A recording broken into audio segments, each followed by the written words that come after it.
This meeting is now being live streamed. This is Value After Hours. I am Tobias Carlisle, joined as always by Jake Taylor. Our special guest today is Aaron Edelheit of Mindset Capital. How are you, Aaron? Thanks for coming along. I'm do I'm doing well. Thanks for having me. We are Yeah, welcome. going so JT met Aaron at a capital camp. That's We, right. we knew each other before that. Okay. Yeah, We'd that's right. been at Vail like a couple years ago. JT and Aaron know each other better than I do, so I'm going to let JT do the intro. Yeah, I mean, Aaron's just I remember I think the first time we met in Vail, and I Value X, right? yeah, Vitali's right, conference. Yeah. exactly. And it was some of the story that came out that I hope that we get into today was you know, and it just goes back to your background a little bit more, but in buying houses in foreclosures at a pretty good scale when it was really ripe opportunity. And then now more recently, and you were kind of probably just more known as just a kind of traditional value investor, like just buying stuff that was cheap. But then has morphed into kind of being the cannabis guy now, whether you wanted that moniker or not. And so this, I think it'd be interesting for us to, kind of go through the career arc and what you've learned from that. Yeah, sure. Do you want me to just Yeah, start or just just go jump for it? in. Okay. Yeah, so I'm an investor. I've always been fascinated by it. I remember my dad having the Wall Street Journal open and looking at the stock tables and asking what it was as a kid. And I was just immediately fascinated by it. And I was just, it's all I wanted to talk about. And so in college, I had a friend who, we had a banking class together and it was like a stock competition. And I very quickly realized that this is way back before, where everything, and based on the decisions you would make in the bank, for your bank, uh, there would be the stock price would eventually fit out and you would be ranked. And I immediately realized you needed to buy back as many shares as possible. And then anyway, so we kind of bonded over this. Long story short, and I would talk about how Philip Morris was undervalued versus its cash flows, normal college conversations. And my friend went on to start a business with his father. I was actually just texting him this morning. And a couple years out of college, he emailed, he contacted me. And was like, and I talking to him on the phone, I'm like, hey, how you doing? And he's like, oh, I'm doing great. My business was, our business was just bought out. And I was like, that's great. So what are you, like a millionaire? And he was like, well, yeah. And I was the only moron or person that he knew who knew anything about investing. And so we started talking and I basically moved above my parents' garage to start investing for him. My parents didn't even believe that I had a real job at that point. My dad used to, this is a funny story. My dad used to cut out clippings of job openings and leave them at my little desk in my bedroom. And then after a couple of weeks, they saw how hard I was working and they're like, oh, okay, maybe this will work out. Eventually grew that to a small fund. Um, just investing in restructurings, turnarounds, spin-offs, um, and in 2008, as a side business, started buying foreclosed homes. Um, People looked at me like I had a third eyeball because they're like, why, in 2009, like, why would you do this? And then in 2011, I looked at my opportunity set. I had like a 20 or $25 million hedge fund investing in small cap values where I'm competing against smartest people in the world. And at that time, I was in Atlanta, uh, newly married, and I was on the courthouse steps buying foreclosed homes and looking around and being like, where is everybody? This is ridiculous. And so I decided to go all in on houses, ended up buying 2,500 single family rentals. It was a crazy experience. Yeah. Bought 2,000 homes individually in 1 year. I learned that I am not an operator. And it's really funny watching investors who think they're operators and then they get into the business and see how really hard it is. But now I know what one looks like. Um, and so anyway, so was able to have a successful exit. sold the company to a public REIT. That allows me to live in Santa Barbara. I ended up writing a book, basically called The Hard Break, makes the business case for the Sabbath, because I'm a workaholic, and we could get into that if you wanted. Yeah. And then joined a friend's startup, helped him launch a product, and then sold it to Fortune Brands. And when COVID hit, I saw what was going on in the financial markets, and I went back to my first true love, which is investing in stocks. And so I launched a friends and family investment partnership. I started writing online, and then what how I get to cannabis is I'm a workaholic. So that's one of the reasons I'm kind of obsessed with the Sabbath. I'd be dead, divorced, or both if I didn't turn off every day. But then my workaholism kind of manifests in trouble sleeping. I can go through really bad bouts of insomnia, and a low dose gummy has been life altering. And now a low dose hemp beverage actually is the same thing. And now just knowing I have it is good enough. If it's like 1 a.m., 2 a.m., whatever, and I can't sleep, or I wake up at whatever, and so I started in researching cannabis, investing in cannabis. Long story short, I have the same feeling because of the federal illegality, because there's like at least 99.5 or 99% of institutional investors are not involved. I have the same feeling that I had when I was in Atlanta, standing on the courthouse steps. I'm looking around and I'm like, where is everybody? Yeah. Feels And so obvious. now I'm mostly, everything I'm doing is cannabis, because I think Charlie Munger says, the first rule of fishermen is to fish where the fish are. And the second rule of fishermen is don't forget rule number one. And so as a value investor, I see tremendous opportunity in cannabis. I have multiple funds on it. I'm growing it, and I'm just having a lot of fun. And that's my life arc. Yeah, I love it. Or my business arc. Yeah. So talk to us a little bit about the cannabis industry, because when the legalization happened around 2020, 2019, something like that. Well, so there hasn't been legalization from a Okay. federal perspective. There have been different states. In Canada, they legalized it in 2018, I believe. And different states have been legalizing it despite it being federally illegal.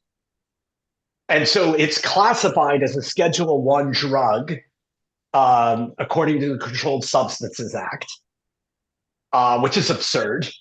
Part of what I do is deep dive research. I don't do like day trading. So just researching the plant, the history of the plant, it's actually horrifying that you had Nixon basically went against his own conservative panel who said you should just decriminalize cannabis.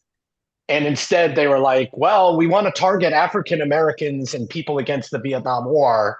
So let's make it as if it's as bad as or worse than fentanyl, heroin, and everything you could imagine. We'll just place it right there so we can just go right at it. And that's what they did. And we've had a history, actually started in the 30s, mostly based around race, both African American racism and against Mexicans, Hispanic people, and where it was not based on fact or anything like that. And then what's happened is you had Colorado and California legalize it, and society did not collapse. Got down. Yeah. And then what's happened is we have this unique thing in the US where every state is like a laboratory, right? And so other states saw it and started legalizing either medical or adult. And now you have, I think about half the states are adult, and every state except like 3 or 4 have medical. And now the big question is, well, how do you it's no longer should you. There's still some crazy people who think that it is this awful thing that's going to destroy people and society. Nancy But that's been, it's very much been disproven.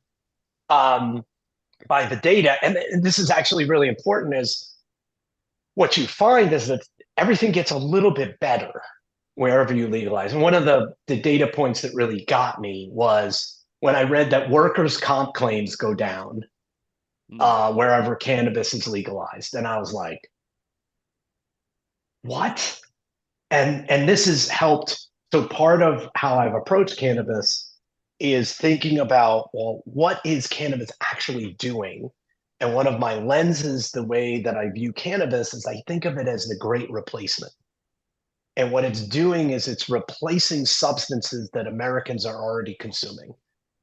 And what the workers' comp claims show you is that people are consuming really toxic things to help them get through the day.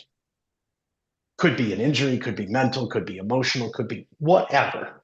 And they're just getting injured more than they're replacing it with cannabis, and they're getting injured less. And you can see this is that you see people drink less, they use less prescription. They don't necessarily stop alcohol, but it appears, especially for Canada, it's showing that alcoholism and excessive drinking is plunging since they federally legalized it.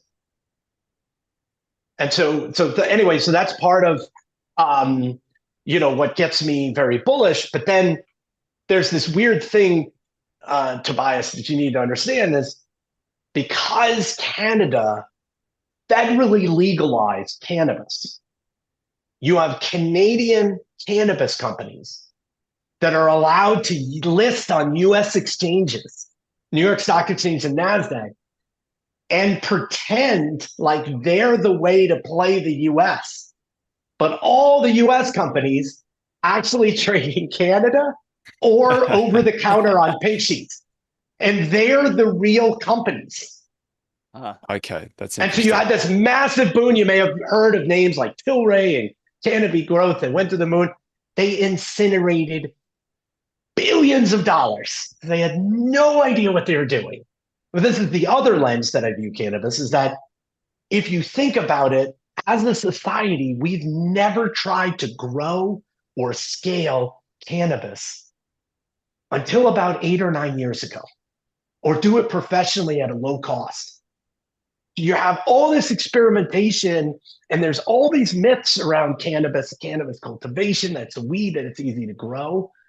And a lot of it's just wrong. And a lot of it's because we don't have experience with it.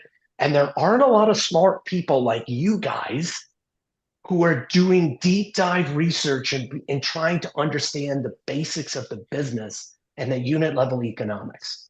To me, there's a lot of opportunity. I love it. Do you see this going the path of like alcohol, or maybe let's say beer brewing, for instance, where there's a lot of consolidation? It turned into like kind of a few brands. Do you think that there's the potential for that, or do you need to be kind of further upstream of the supply chain and own like low cost producers, and everyone's like, who cares what package it comes in at that point? So that's a great question, and I'm pausing because I'm not entirely sure of where the end state is going to be. You're probably going to end up with brands, but I think the mistake a lot of cannabis investors made is and business people, is they immediately jump to, this is going to look like everything else. And it will. We're going to go create brands, we're going to go invest in this, and that's the end state. And what they didn't realize is that growing cannabis is actually really hard. And when I say by really, if we wanted to grow mediocre, inconsistent cannabis, super easy. But if you want to grow really high quality cannabis consistently for a low price, it turns out it's really hard. And it's hard because the flower that you smoke, you consume, is actually, it's like growing an apple without its skin. So it's incredibly susceptible to mold, disease, and pests. And that's why a lot of it's grown indoors, people in hazmat suits, because it's really difficult, and you want to control the environment And so a lot of mistakes that investors will come in and be like, oh, this will be like tobacco or corn or Farming, it's a yeah. commodity. And then they watch the price plunge and they're like, this proves my thesis. And what they're not diving in is that it's actually not true. It's actually really, really difficult. People are trying to figure it out. And what's happened is the reason why prices fall is more like you don't have interstate commerce. So every state is like its own country. And then what happens is the price in a state will be artificially high.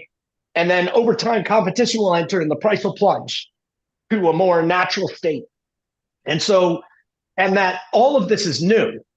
And so where I have gone now, not that I don't believe the end state won't be brands, is if you think about a brand, you try to open a Coke can. The last thing you want is to go to a store and be like, oh, today it's $5. Oh, this tastes interesting. The next day it's $2. And then it tastes totally different, has a totally different effect. Right. And so how do you develop a brand unless it has a consistent quality at a consistent price? And so to me, the opportunity has led me to the supply chain, to those people figuring out, those companies figuring out.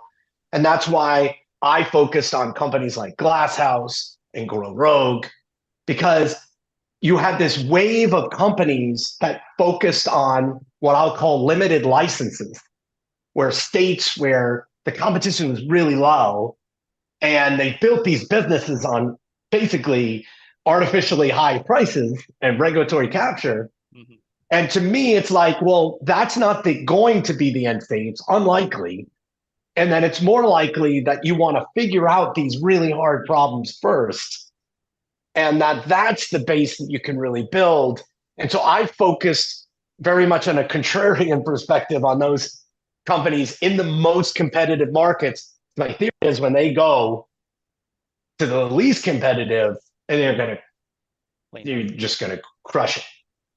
So the problems are there's this federal illegality. So there's a federal challenge with the regulatory environment.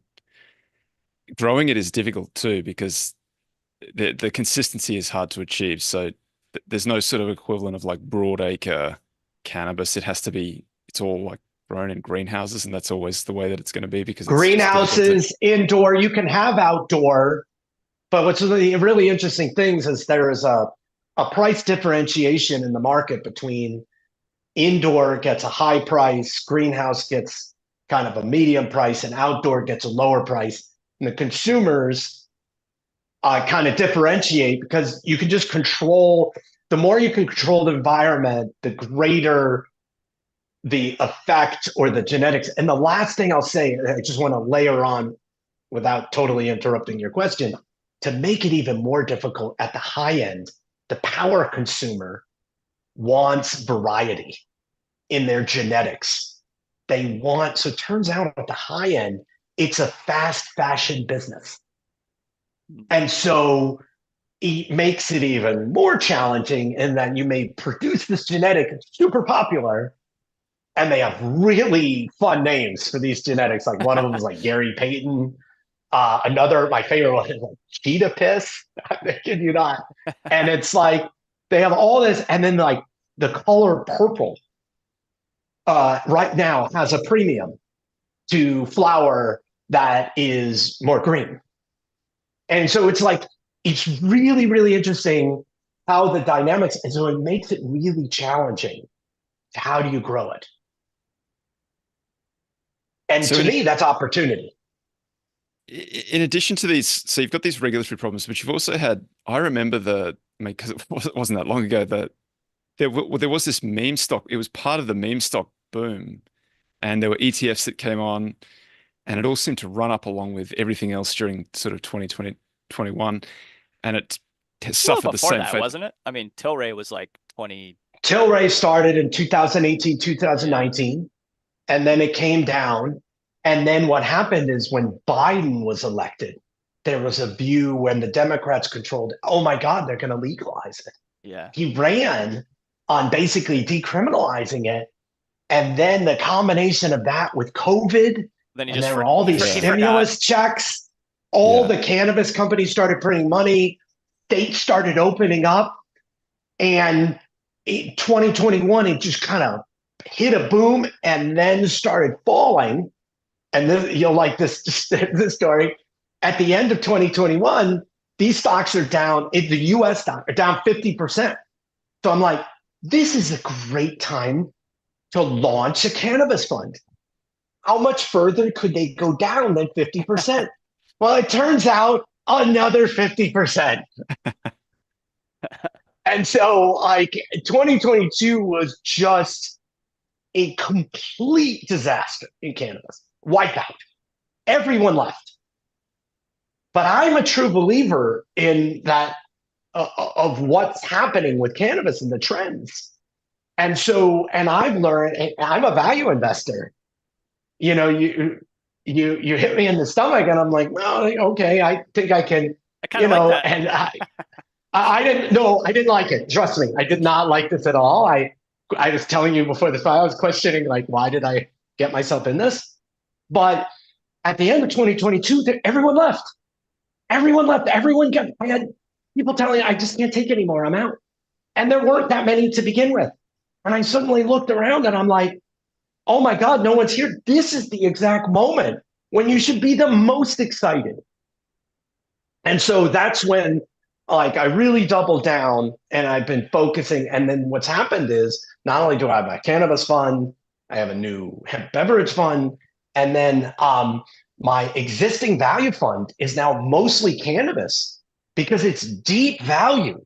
My top position, and just for clarity, like my funds own 14% of a company called Grown Rogue. It's a microcap stock. I believe it has the highest EBITDA margins in cannabis. It is competing in Oregon and Michigan that have the lowest cannabis pricing and has the highest EBITDA margins. I believe it trades at 4 times next year's cash flow, will be growing at triple digits, and will have north of a 50% EBITDA margin with a long reinvestment runway. I don't know any other industry that exists. So this is what attracts me, and the stock's up a lot. When I first looked at it, I started running numbers, and now looking back, it looks like I possibly paid like 1 times EBITDA. I like hearing that kind of multiple. Let me give it. Let me give a shout Yeah. out. Oh Let yeah. me give a shout Yeah. out to everybody, and then we'll come back and talk a little bit about the opportunity.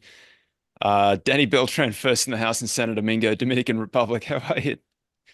Toronto, Petah Tikva, Israel, Bangalore, India, Birmingham, Alabama, baby, Winter Park, Florida, Tallahassee, Cromwell, New Zealand. Early start for you, good for you. Porto de Mos, Portugal, Mac in Valparaiso, Indiana. What's happening? Pittsburgh, Scrotum, Poland. Go on, got Don't me, read everything you got see. me, got me. Jupiter, Florida, Tampa, Florida, You don't Cali, want to live in Namaland, scrotum. Yeah. Nashville, Tennessee, Truth or Consequences, New Mexico. Yeah, you got me, you bastard. That was too good. Kamati, Ghana, Gothenburg, Sweden, Baba Booey. Aussie in Moscow, Russia. What's up? Jim Hamilton in Toronto, Barrow in Furness, UK, Ho Chi Minh City. That's a good spread. And we're in Los Angeles, Sacramento, and Santa Barbara. So it's a California. It's a California special, this one. Mendocino, California as well. So Aaron, the opportunity sounds pretty good. We've had this boom and bust that scared everybody away. There's obvious problems to be resolved. That's the regulatory environment. Somehow they'll solve the growing environment, but that's probably closer to being solved. And so you say now, what's left are reasonably robust. Nobody's interested in the sector. The valuations are really cheap. And so you like it as an investment proposition, and it probably seems like it's got a long way to go. But I saw a stat this year that said that on a daily basis, there are more daily active users. I don't know if that's the right term of weed Yes. than there are daily alcohol drinkers. So Just it look seems at to have that. tipped. Look at the alcohol sales of all the companies. This is, Yeah. and it's crushing wine. Because if you think about what cannabis really does, is it relaxes you and it gives you a buzz.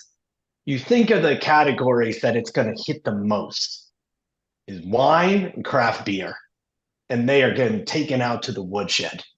Because what people are finding is, and this is, my experience is, I'm the father of three. The last thing I want is to be hungover the next day or have a couple of days where I feel terrible. Yeah. Just imagine a product where you can relax at the end of the day and it'll help. You'll sleep great. And then you'll wake up the next morning with no hangover. Like, who doesn't want that? And then just the negative effects of, with alcohol, and then you can lower the amount of prescription meds you take. And it's like people are finding through experimentation that this is just, wow, this is part of the great replacement.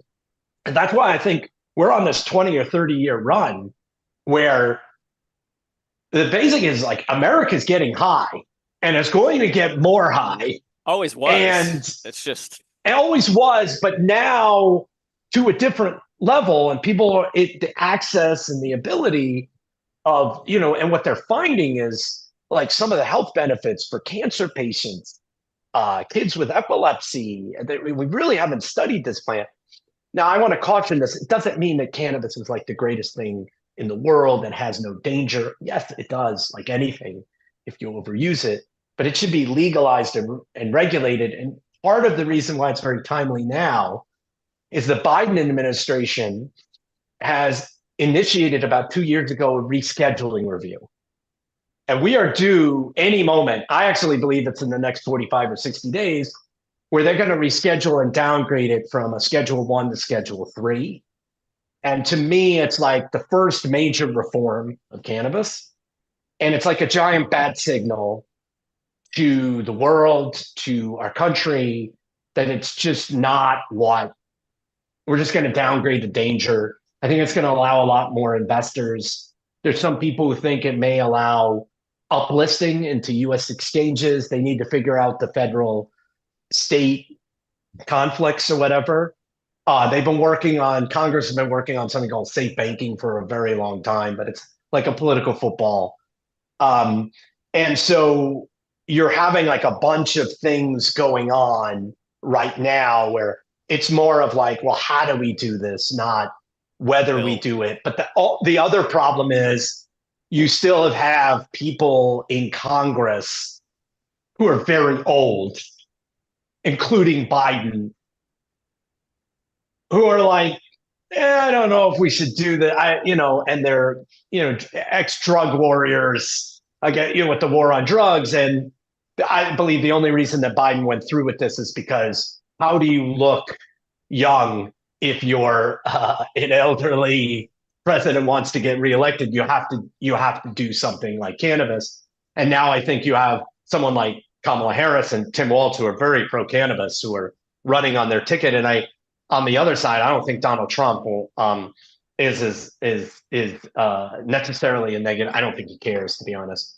That's part of the problem is this doesn't rise to the level of like abortion or the war in Ukraine. It's kind of like everyone's like, it's like, and so they don't see it necessarily. But in a very close election, this could drive the vote. One of the interesting things in Michigan is a battleground state.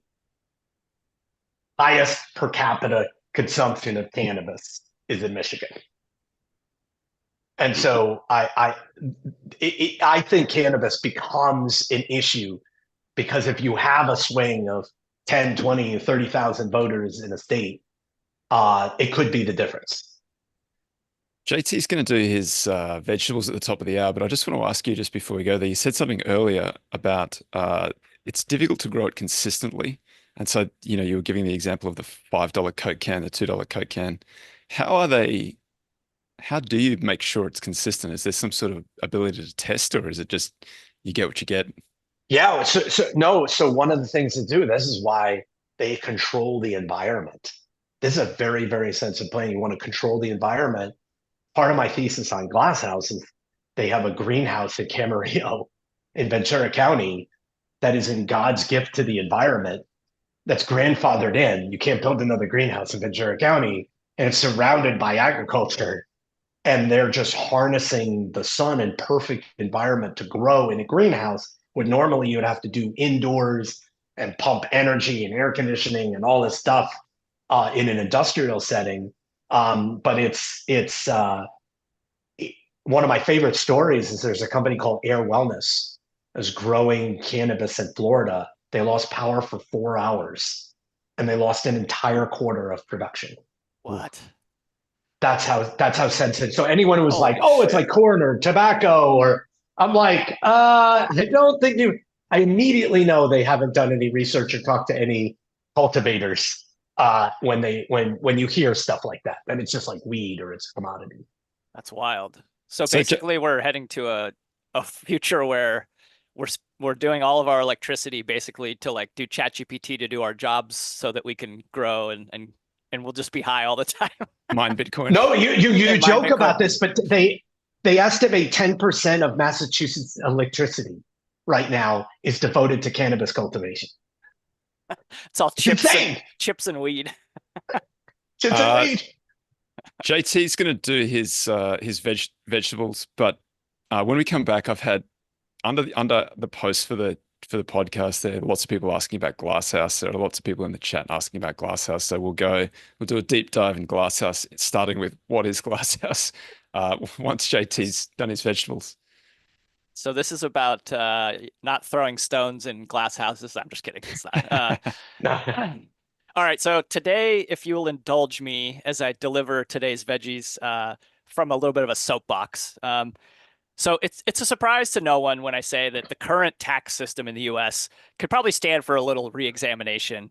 U.S. tax code is currently 6,871 pages long. And if it took you 5 minutes to read each page, which is a very standard speed for technical material, it would take you 572 hours to read the entire thing, which is about 14 weeks of full-time work.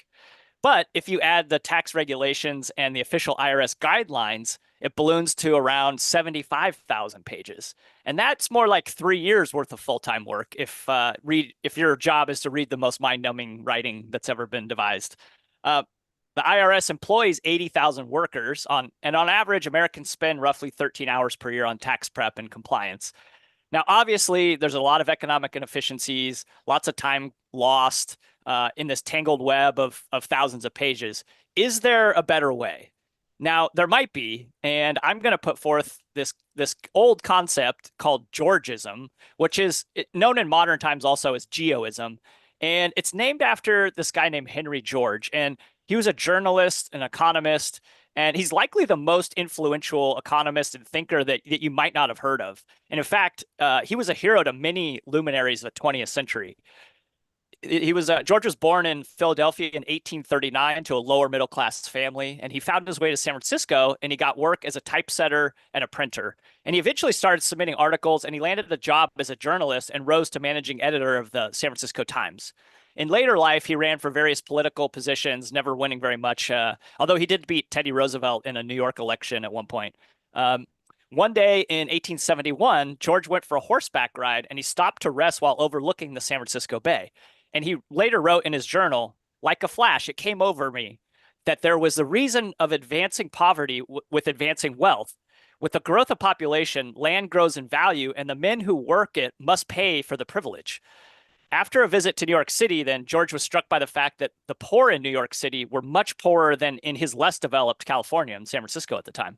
So how could that be? Like, where did this inequality come from, despite seemingly more wealth being created?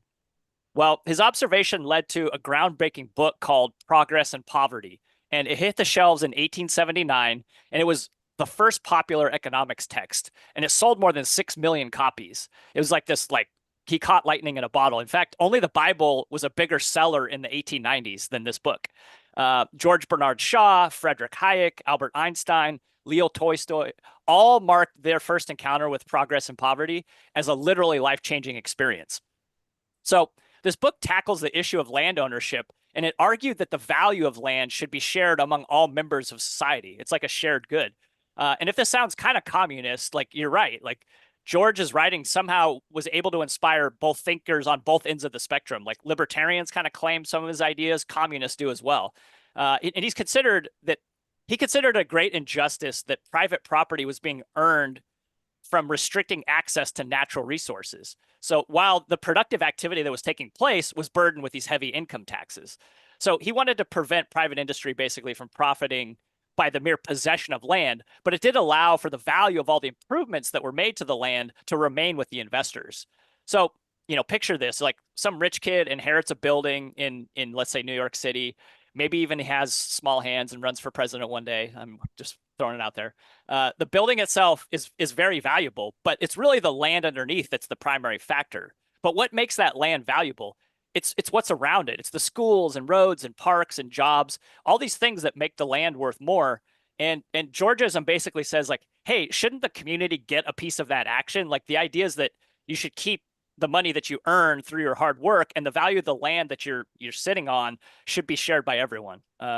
So the George was actually continuing more in line with the father of free market capitalism, Adam Smith. And Smith broke the world down, if you go back to Wealth of Nations, into labor, capital, and land. And for some reason, modern economics has fudged together capital and land into a single kind of amorphous blob. And maybe it makes their elegant math work better. But here was Smith in the Wealth of Nations. As soon as the land of any country has all become private property, the landlords, like all other men, love to reap where they never sowed and demand a rent even for its natural produce. So what if, just as a thought experiment, like what would it look like to reconstitute the IRS to perhaps implement Georgism, which would be a land value tax, right? Instead of taxing your income, your sales, or even your property as a whole, a land value tax focuses solely on the land itself, the bare earth. It doesn't count the buildings, the improvements. And the idea is that since the community makes your land valuable, the community should benefit from that. And perhaps it's not totally ironic that George had his insight while staring down at the San Francisco Bay. The Bay Area is notorious for its sky-high property values and massive income inequality. And so, imagine that you live in San Francisco and you write code for Google or Facebook, and billions of people use your code to search for local coffee shops or share cat pictures with your grandma. But a ton of economic value is created. And yet, how much of that do you actually get to keep? Not that much, because your rent is so damn high. Like the landlords are sucking out all of your excess income from what you're creating. The median household income in San Francisco is about $147,000 per year. Meanwhile, the median rent for a one-bedroom apartment is around $3,500 per month. And the national equivalents of both of those numbers are about half. So it's not like your one-bedroom apartment in San Francisco. I'm sure, Toby, when you live there, it's not going to be all that nice. You're really paying to occupy that space, which is very valuable beneath you in the land, right? So now I'm not naive enough to believe that transitioning from our current regulation would be easy at all. And there's so many vested interests that would torpedo this. But just for fun, what the numbers might look like. 2023, the U.S. federal government collected about $5 trillion in revenue. And when we look at the total market value of all the privately owned land in the U.S., it's somewhere around $30 to $35 trillion. So if we wanted to implement a land value tax to replace all federal taxes, keep it revenue neutral, it'd be about a tax rate of 14%. And we wouldn't pay any other taxes anywhere else. Like that would cover it. Critics point out that implementing Georgism on a large scale would be incredibly complex, especially if you had to like make accurate assessments of land and manage the taxes across the country. But I would say, is it that much more complex than the 75,000 pages that we have to deal with now and 80,000 IRS agents? I don't know. And imagine not having to save goddamn actual paper receipts from dinner for 7 years for, when you go to a business lunch. That alone is reason, I think, to consider it. But one last fun fact about Henry George before I shut it down. In 1904, a board game came out called The Landlord's Game, and it was created to demonstrate George's theories. Now, would you care to guess what what it was later renamed to? I think we're both going to get Monopoly. it. That's right. You do pass go, do collect $200. It was Monopoly. That's great.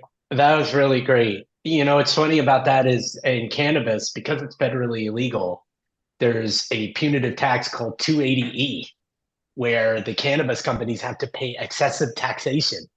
They can't deduct all these standard deductions. So when you look at some of the really profitable companies, some of them are paying 50, 70% tax rates right now. Jeez. And the IRS is happily for a federally illegal business.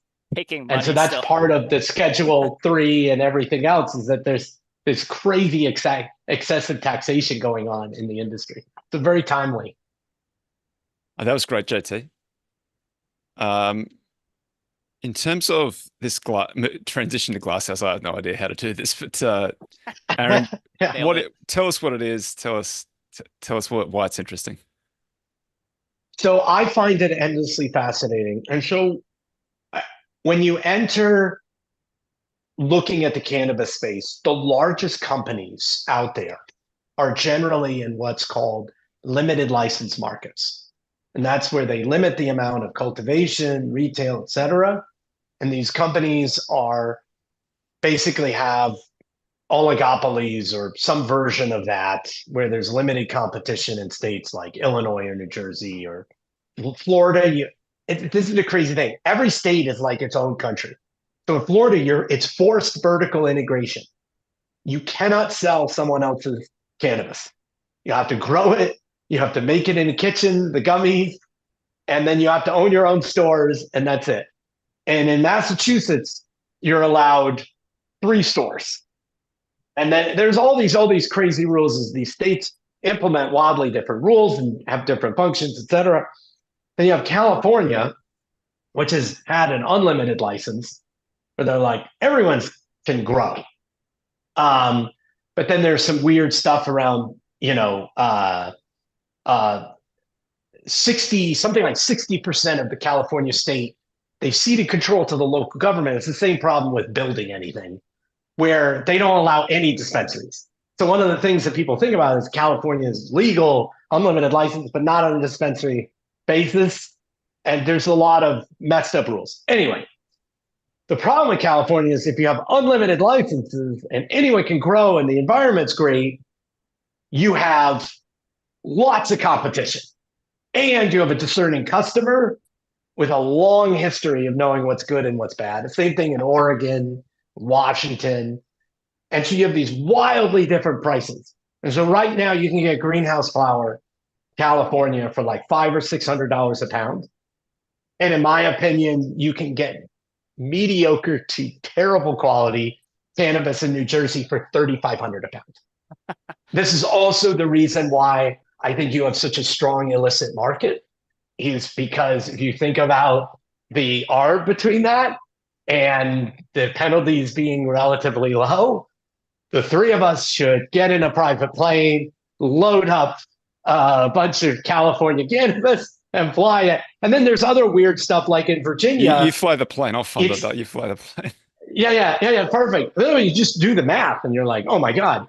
But you look at Virginia, it's legal to consume cannabis, but the Republican governor, Republican legislature has made it illegal to sell it. So you're like, well, if people in Virginia are consuming cannabis, so it's Where's like, it coming from? anyway, so there's this very large illicit market. It takes cannabis from Oklahoma or California, even Oregon and Michigan, and betting it. My favorite story that I love telling is my best friend from high school lives in Berlin.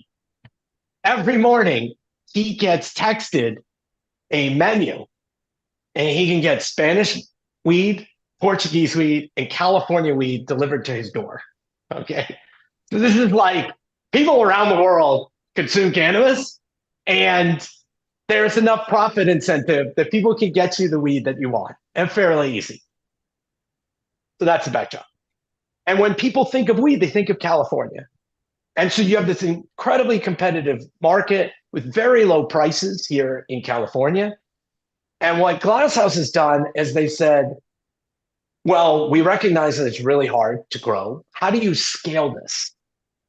And so what they did, they first had a couple of greenhouses right here in Carpinteria, which is just immediately south of Santa Barbara. It's basically part of Santa Barbara, where it's really nice temperatures, it's cool, they have the greenhouse, and they were doing well.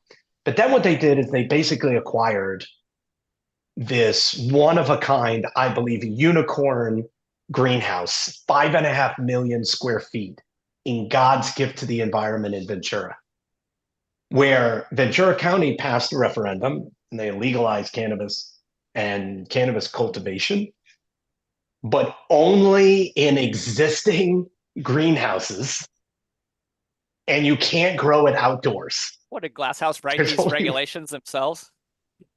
Oh, well, they didn't own it at that time, but that's what happened. Okay, whatever you want to say. But not only that, let's say that regulation went away. We live in California. How easy is it to build anything in the People's Republic of California? To get the approvals, get through the Coastal Commission. This thing is like five miles from the average temperature, 72 degrees. It's like 300 plus days of sun. It's just perfect weather. It's surrounded by, if you ever drive north of LA, you just see all these agriculture fields. And so their theory was this is growing tomatoes and cucumbers.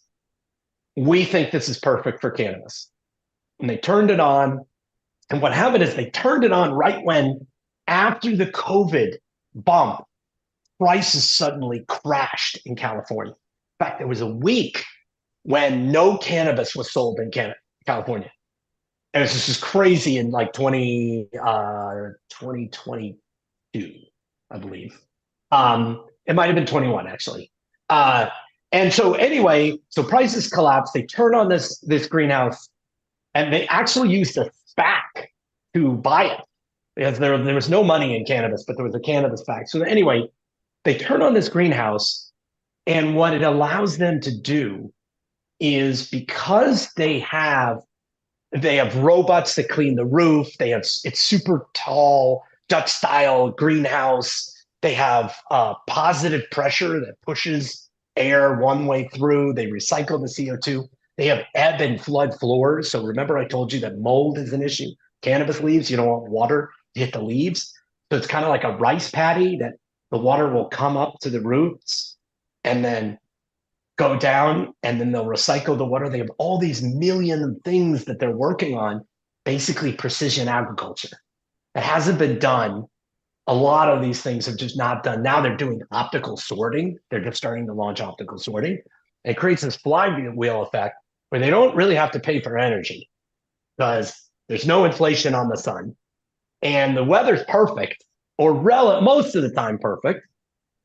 And then they have all these things. And so I started doing deep dive research, talking to competitors, and the competitors who are around the area, compete with them, are like, oh man, I can't compete with the quality, the cost that they can.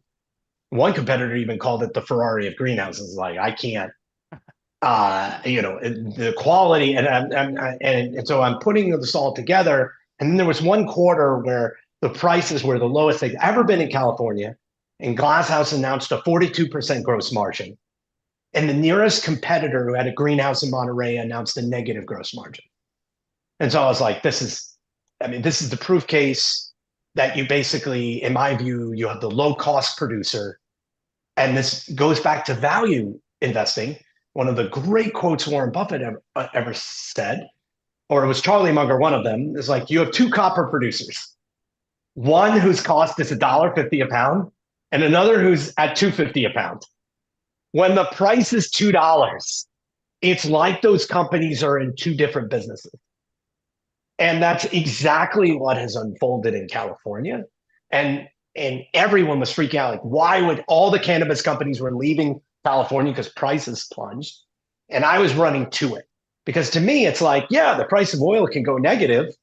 And yes, Saudi Arabia could lose money, but they won't do it for long because everyone will be wiped out. And what happened is the number of licenses square feet in California fell from like 82 million square feet down to, I think we're in the 50s now. So something like, 26 million square feet has come out of the market, and probably more will continue because and what happens is Glasshouse has slowly been turning on the capacity. They've rent out the excess capacity to tomato and cucumbers, and they're slowly converting more and more to cannabis. And just this past quarter, prices were actually lower than I expected. Actually, I had the lower guidance forward. But to me, the lower the price goes, the more competition gets pushed out. And they announced a 58% gross margin in cultivation at this level, at 40% capacity utilization. And the other interesting thing, the last thing is, you think about the price dynamics. 3,500 in New Jersey, 500 or 600 in California. the ultimate thing is interstate commerce. I think the interstate commerce restrictions are unconstitutional, but the states are kind of enforcing it, and there's no real legal way. And so the big boon for Glasshouse is eventually you're going to have a national market. You're not going to have these different things. And when that happens, this is the most valuable greenhouse in the world. It can't be duplicated. And now the flywheel of what they've invested, they have like processing and storage, all these things just become incredible. Well, and we can get into this is technical, but in a weird way, Congress legalized a version of THC that comes from hemp in the 2018 Farm Bill. And they basically said, and it's fascinating. So you stop me if I'm going too far. But in 2018, they said if you're a USDA certified farm and you harvest the hemp with 0.3% THC or less, any cannabinoid derived from that hemp is federally legal and not under Controlled Substances Act. And it turns out that when, and I believe I have this correct, okay, this is totally absurd. All of a sudden, all these gummies, and you may have heard the gas station weed and stuff popping up everywhere. And I didn't really pay attention to it until Minnesota legalized, just legal, 2 years ago, legalized cannabis. They looked at the hemp rules and they said, well, if it's 10 milligrams or less, we're going to allow hemp THC, which is the same THC, by the way, to be sold anywhere. And so what happened is I read an article that 10% of liquor store sales in Minnesota were THC drinks. And I'm like, that can't be right. That number's way, they Google what is the size in Minnesota. Yeah, I'm like, what's the size of the US alcohol market? It's $260 billion. And I'm like, and so that led me to launch a hemp beverage. I'm now going full bore on hemp beverages because it's alcohol replacement. And I think it's going to be a $50 billion revenue business, but that's a side point. But the interesting thing going back to Glasshouse is it turns out that you can, and so what you need to know about hemp is it's a genetic of the cannabis plant that produces very low levels of THC, okay? But it turns out it produces something called THCA, which when you burn it, converts into Delta-9 THC, which is basically the same thing that everyone's consuming. And so what Glasshouse is now looking at, there are 7,000 smoke shops in Texas where it is federally illegal and state illegal to consume cannabis. But there are 7,000 smoke shops in Texas where you can get THCA cannabis. And Glasshouse is like, well, wait a minute. Why don't we just turn on one of our part of our greenhouse and grow hemp? Now all of a sudden you start talking interstate commerce. And now it becomes really interesting. And what's going to happen over the next year or two could dramatically change things. And when I've run the math of a fully utilized Glasshouse facility, I have a stock that's $10 that I think could produce more than $2 a share in free cash flow. And so it's like, wait a minute, this becomes very, very interesting. And so this is what I love about cannabis.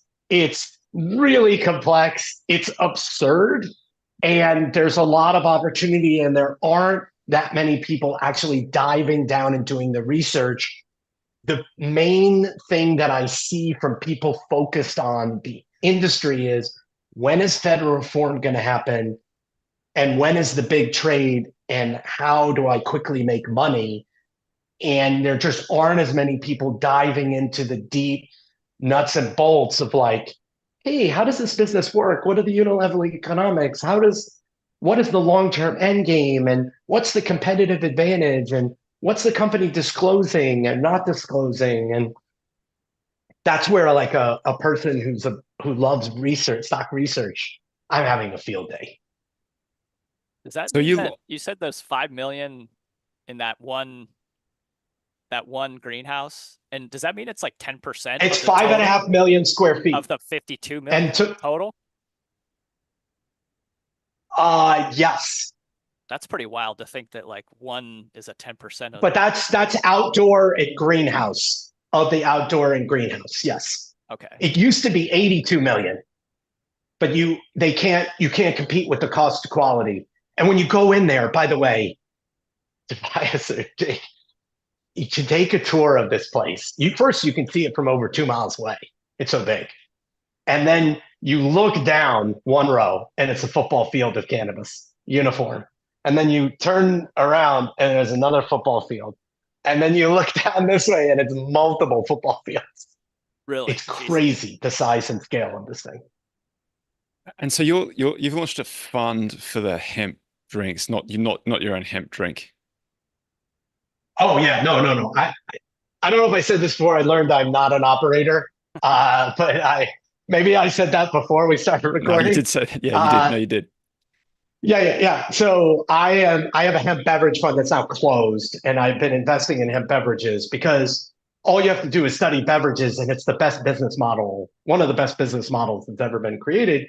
You have a recipe, sales and marketing and distribution, and if you can plug into the existing bottling and distribution network, once you get to scale, it's one of the best businesses ever because it's almost like software, right? You have a code and then you're just distributing it in sales and marketing and supporting it. And one of my favorite stories is like the Red Bull founder.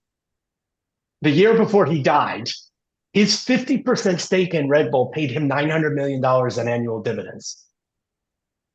That's a good business. It's better than bad. Zuck's. Zuck's dividend. Yeah, that's right.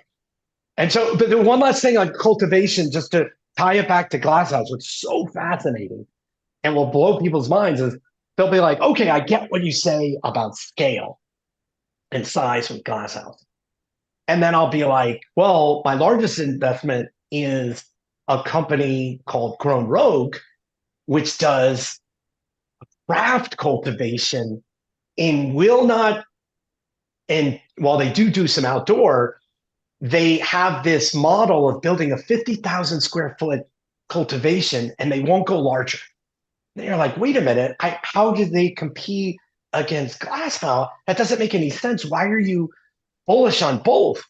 And I want to go back to the fast fashion element of cannabis. What Grown Rogue, what Glasshouse is doing is like Budweiser, blasting it out at scale, real good quality, but at an unbeatable price. What Grown Rogue is doing is they realized, hey, if we turn the genetics really fast and all we do is cultivation and we build our own buildings and we really focus on every cost, where is the AC unit, how many AC, what utility you're hooked up to, we turn the genetics really fast, but we don't produce a lot of it. We can capture this super profitable niche of craft cannabis, and it's indoor, so it's super high quality, and we can operate at a cost no one else did, and they're in Oregon. Lowest prices in cannabis in the country for cannabis is in Oregon. They figured out how to do a hyper efficient model. The CEO's office is the shittiest CEO's office I've ever been in. It is an open air room in the grow house with no doors. So you're not going to beat him on quality or cost. And they have as few people in the company that do not touch the flower as possible. And what they did is they figured out, how do we be free cash flow positive at $800 flower? They did it. Then with $5 million entered Michigan. Prices collapsed 70%. And they are now producing $6 million a year of EBITDA in Michigan. And any day now, they're about to start planting in New Jersey. And remember, I told you 3,500. And they have figured out, it's almost like a awesome restaurant concept where it's like, here's our economics for $5 to $6 million. We're going to build out this building. We're going to have a local partner. All we're going to do is produce this. We're going to produce 12,000 pounds. Glasshouse is producing something like 600,000 pounds. A company like Grown Rogue is like, we just want 12,000 in each state. We're going to capture this super profitable niche. We're going to turn our genetics really fast, hit the power user, and sell out. We're not going to produce anymore. And we're going to go state by state by state by state. And this is how you get, and there's only one independent analyst. There's no sell side analysts on it. No one's doing research. And so imagine I told you that you have all these different prices everywhere.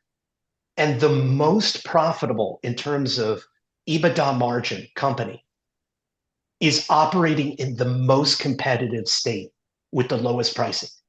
Do you think in any other industry, everyone would be studying it? Everyone would be talking about it. Everyone would be like, how are you doing this? It's like Walmart, right? Like if you suddenly discovered like Walmart, you would want them to open Walmarts in every place possible, right? Or a Target or a Chick-fil-A, whatever. And so like I'm looking at this company, almost no one owns it. There's one independent analyst, no one's doing any work. And my numbers are like, I think it trades at 4 times next year's EBITDA, growing at triple digits. And they're going to announce over, if it works out, it's over 50% EBITDA margin, which is insane to something that is considered a commodity business. So the basic belief on cultivation I have is at the lower end, you have glasshouse. And then you have these craft cultivator is intensely focused like Grown Rogue. And everyone in the middle is going to get squeezed. Great pitch. Aaron, that's coming up on time for us. If folks want to follow along with what you're doing or get in touch, what's the best way to do that? So 2 ways you can go to, I'm active on Twitter, obsessed with Twitter. It's Aaron Value, Aaron Value. And then you can also read my Substack. It's mindsetvalue.substack.com. I write a free newsletter where I try to clarify my thoughts and get feedback, etc. That was great. Aaron Edelheit, Mindset Capital. Thank you very much. Folks, we'll be back next week. Same bat time, same bat channel. Thanks, JT. Right as always. See everybody.